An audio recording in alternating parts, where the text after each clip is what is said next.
One thing you were saying earlier about this not being Star Wars brings up a point, and this is one of my favorite movies, and we discussed this, of course.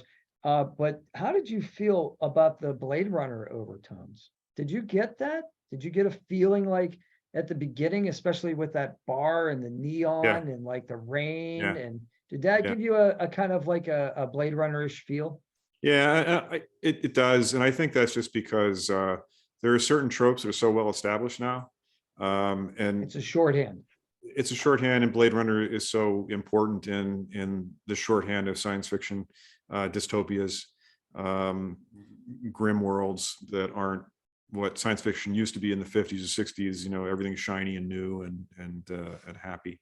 So there's a couple things though that like were very specific that kind of like make me feel that the writers were either paying fan service to Blade Runner or they were heavily influenced by it.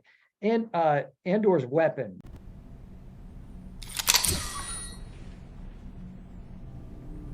You know, of choice. Not the one he steals off the guards at the beginning, but the one that we see him like put in the back of Cyril's head at one point. And it makes like a kind of a satisfying click sound before, you know, which of course a laser pistol would have no reason to do, but it's just great. They often cock blasters and laser pistols too, because you have to have some kind of priming sound to let everybody know that this is a serious weapon. Every once in a while, well, I mean, with Ghostbusters, you flip the toggle switch and it went. Beat him up.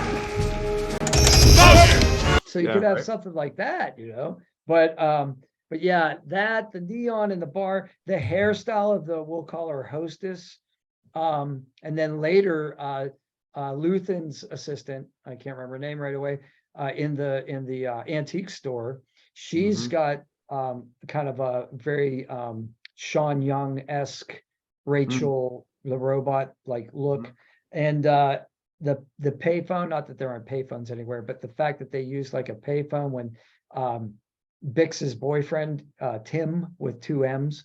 How Star Wars is that? Tim, you know, the enchanter and the enchanter. He's like, he calls in the to rat out Andor like a super futuristic payphone.